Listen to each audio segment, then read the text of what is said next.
Hello, everyone. Welcome to the Spiritual Relationship Podcast. My name is Ken Hanneman, and this is my wife, Anne, over here. And today's topic, the big question that everybody have: what is the meaning of life? So the topic is actually relationship and the meaning of life. What we're going to share is from our experience. And I would say that the meaning of life is the pursuit of happiness, love. Um, Everybody wants to feel they have a sense of purpose and they're accomplishing that. There's a feeling of wanting to feel whole and love and happiness can manifest in many forms of relation. You can get it within family, you can get it in a relationship with God, you can get it in the way you relate to nature. So the one example that I would like to express is the relationship with God I found that in my spiritual practice. That when I surrender myself fully, like let's say madly in love with God, it's like I'm removing all the impediments, all the limitations, all the mistrust. I don't have any doubts, and I'm able to clearly open my heart. What I find in my yoga with God is this relation, this complete trust. It allows me to grow and to understand who I am. What do you call that? Like, yeah, in a Elevated. very elevated way. I mean, in a sense, like I want to say, you go down to the depths of the power of love. That's what I was trying to. Mm, That love, happiness has degrees to it, and get, you can't experience that if you don't fully surrender. So the same goes for a relationship in a marriage also, or family. So I don't know if you want to add something on yeah. it. In this podcast, we're sharing from our experience, but hopefully we're also sharing principle. So it's not like we're telling anybody what to do. Like we're looking at this in terms of principle. So what's the principle? The principle is that relationship has some connection with meaning in life. I was talking to someone today who is a young lady. She's 31 years old. And she's now thinking, well, I never wanted to get married before, but now she's thinking about it and whatever. And I just was thinking, that's not to say that everybody should get married. Again, it's everybody has their own personal choice. But there's something to be said about relationship and happiness and meaning, and it all seems to be connected somehow. So Ken was talking about what it means to him. What it means to me is I would like to feel, in terms of meaning of life, I would like to feel like I know myself. That would be meaningful to me if I really know myself. And that would make me feel as though all my relationships are real because I'm really there. I know who I am. And then they get to be who they are. And somehow it's real. There's no falseness or manipulation or fear or anything there. It's just a pure relatedness. And how does that bring meaning? Well, it's meaning because it's really me and it's really them. And we're just being together. There's a beingness, and you want to say authentic, something like that. So I feel that it's hard to do that by yourself. I don't even think it's possible. That's my opinion. I don't think it's possible. The reason I brought up that person I was speaking to, that I said what I had said to her about getting married or whatever, I said, if you feel like you want to have that experience, then have the experience because there are things you get out of it that you can't get without it. Like a marriage. A marriage is a unique relationship. There are things you get out of a marriage that you can't get out of any other relationship. That's why this podcast exists, actually, because we're talking about that. But in terms of meaning of life, Ken was talking about love. I'm talking now about self-respect and knowing the self, loving the self, understanding the self. And to me, that also makes me close to God. And I'll try to explain a little bit what that means. I feel that if I am trying honestly to better myself or be kind or learn how to be good. That's going to make my energy similar to God's energy. And the more I practice and the more I become that way, I feel Mhm. naturally closer. Like I don't have to try. And how does that bring meaning in life? Well, I don't think there is a objective meaning of life for everyone. I think each of us is unique and each of us has what we think is important or what we think is helpful and that we benefit from that. And that's the meaning in life. And I did want to share a little bit about our relationship because it's important that what a relationship can also give is support. Yes, A definitely. relationship can give a lot of support. And what I have found is that before we became a couple, my experience, and I believe Ken was the same, was like we had kind of written off relationships because we were like, we're done. I'm done. It's too painful. And the reason I'm sharing this is because maybe some of you feel that way too, I would imagine. And even this girl I was talking about today, she's like, well, I don't even know if I want. I said, the thing is to understand that a relationship that's good, a relationship can actually be a support towards your destiny or your purpose in life. That relationship can support you. So in our relationship, I know we're supporting each other every day. Yeah. All day, we're supporting each other every day. And there's a lot of respect and a lot of care, and it's a wonderful thing. The thing with God is also like that. And God, what you were talking about before about total surrender, obviously, the human relationship is different from the God relationship in the sense that even if everything disappeared, I could still feel like I'm with God. So that's beautiful. It's different, but Yeah. it's also a support. One thing I find though that is common in all relationships that you have to go into it with trust and with an open heart. Yeah. Maybe the safest one to start with is with God Yes. because we know that His guidance or directions or example is something that will not lead you astray. I've seen where Einstein somebody says that if you connect with nature, if you have love for nature, nature will never break your heart. It's Yeah. and if you understand nature, you understand life. The thing with nature is that we love, let's say, when you're by the ocean, whatever in nature, we feel like you can trust nature. Many human beings, a lot of human beings, especially in these days, they come into marriage or they have a friendship or something, but it doesn't last for long, and you get hurt. And if someone gets Right. hurt, then they feel they can never trust, and they go through life carrying this guarded way of interacting, and they're afraid to let go or to allow. But happiness can only come when there is a strong connection. Only when there is a, if you want to say a heart to heart, that someone will feel valued, understood, and that they have worth. That's Mm. what when we have selfless love, or you may hear about the word agape love, selfless love, then it really energize or inspire or motivate. uh, You know, and you were talking about support. If you look socially in the society, people don't want to be alone. It's Yeah. very destructive, actually, to the Yes. self. Yes. And so, social support that you get through relation, it it does great things for anyone's self esteem and self worth and Yes. so on. So, relationship, the meaning of life, it's not so much the possession that you have, but how life makes you feel. And Mhm. you have to be careful with the way you enter into a relationship.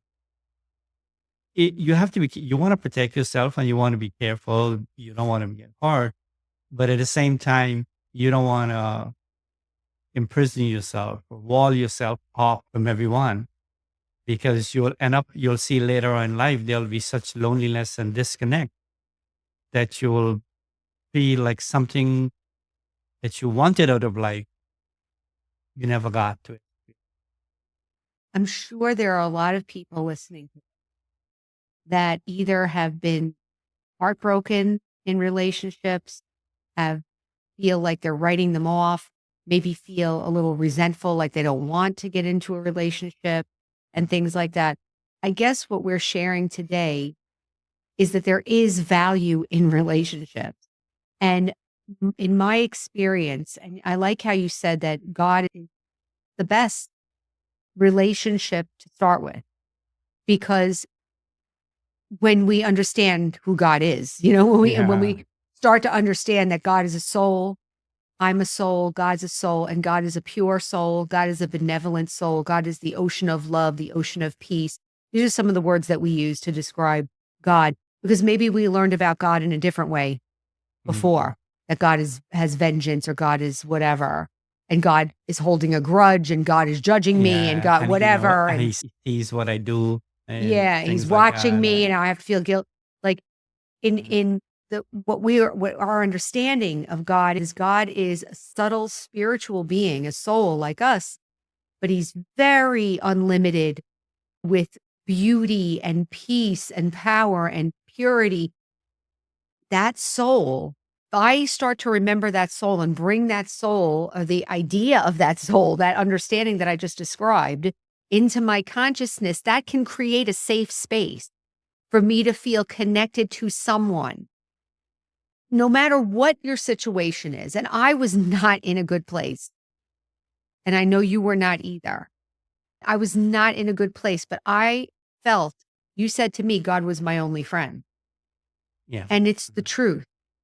I was in a situation where the relationships were not good and all the relationships were not good. And I was in a situation in all areas of my life where it wasn't supportive and it was not good. And I started meditating and with hope, like it kind of ignites the hope in yeah, your heart, right? right, So that ignited the hope and then things grew. And look, now there's a marriage and the relationship with my family has all been taken care of and work and my health and everything else is all taken care of. So maybe we could say that relationship with God is the best one to start with because that's the one that's going to help support all the rest of the relationships. But the fact that back to the point of you to do this in isolation, I don't believe is possible. I think we're meant to be in each other's hearts, like at some level. yeah, And God can help us to purify that and help us to get better so that we can enjoy our relationships. yeah. I wanna share something about yoga or meditation. In the beginning, when we're trying to meditate, it's a struggle because of the mind and how overactive it is. And you go through a lot of periods of doubt and feeling doubt, being defeated. And then there are so many values that we have accumulated, as we go along. This is right, this is wrong. I can never make it. This is only for certain people. And I'm not there yet. Some people actually believe I can't make it in this life. I'll wait till some other life later on to be able to do that. But what I want to share is that yoga actually is love because what I recently went to India and we were in the silent. And I know I have love when I'm trying to be in yoga and I want to stay there. I don't want to have to just struggle to be up there saying wonderful things intellectually about how God loves me. So on. I want to feel it. I want to be able to let go of the past or the mundane experience and to experience loss and love.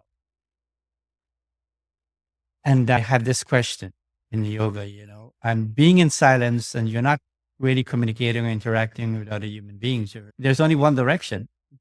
That is God. Where else? There's nobody to talk to because they're not allowing it, right? And that taught me something that you can really experience God not only as a father, but he's your friend. Mhm. He is your companion.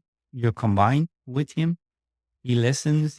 And the thing about, because he's pure, he doesn't really see your past or what you might consider a mistake.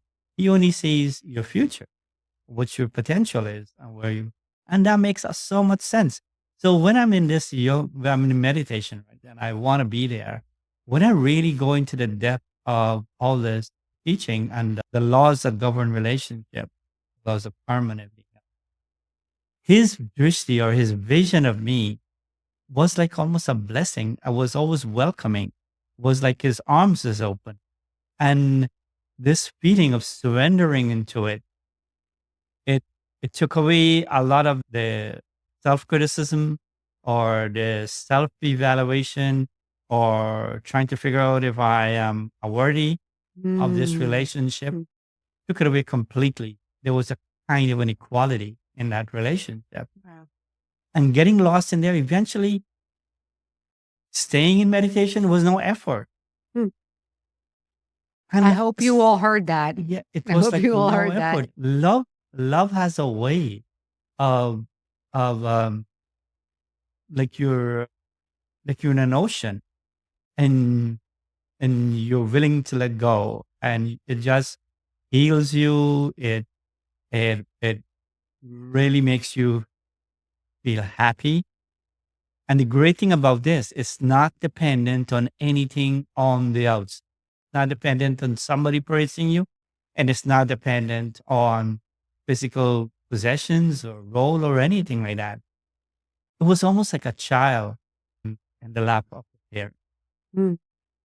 And in that, I realized then, like I had this intuition or feeling like he's saying, now practice the same kind of love with everyone that you know, anyone in your life. And there were the people that I knew around there and I would practice. And then I realized how much you can think of others and you can connect with them even without physically talk. You can have a warm feeling, an open heart on seeing their quality, almost as like you develop a godly vision towards Mm. others. And the magic of that is that you feel like you're in another world. Call that like more like an angelic experience where you're truly giving out the right energy and what is coming back is yours. You know, you don't need to define that. You don't need to put it in language. You know, as Shakespeare said, the rose is the rose, no matter whatever name you call it. So love is something like that. It's something that you surrender, and the more you do that, what comes back is, you know, it's a millionfold return. So yoga is love, and it also, in the beginning, in your spiritual thing, we have to step away from human beings. What I find, you actually have to love everyone. Not I love you. I actually do care. What we call like a bhavana or deep feeling. And the truth is, you can do this in your meditation. You can do this in the morning or whenever you have quiet time with yourself, and you will get the benefit of it. And it will come out. But it doesn't mean that when you come out, you have to go hug everyone or give away all your possessions, anything. No, that's not means your heart. There's no walls, there are no divisions, there's no fear. There's just high like wisdom and innocent quality of it. I think we should leave it there. I hope that through our experiences, you've heard that what these things mean to us. So the meaning in life is what it means to each of us. Like I can't tell you what's meaningful to you. Yeah. I can't tell you what's meaningful to you. But through this spiritual, you want to say practice or relationship, through this relationship with God, and that relationship as it develops, it changes me and it enables me, like you were just describing so beautifully, to be like God or God the way we would like God to think God is, right? Loving, powerful, beautiful, helpful. Like that kind of way, we can be that way with others. And is that enough meaning in life? I would say. Yeah. I think it is. There are degrees to love, there are degrees to happiness. And you will spend the rest of your life experiencing greater and going to greater depths. And you'll be amazed at what life can offer. Just unique fulfillment. All right. So we'll finish there. And thank you for listening, and we'll see you next time. Bye Have a bye. good Thank one. you.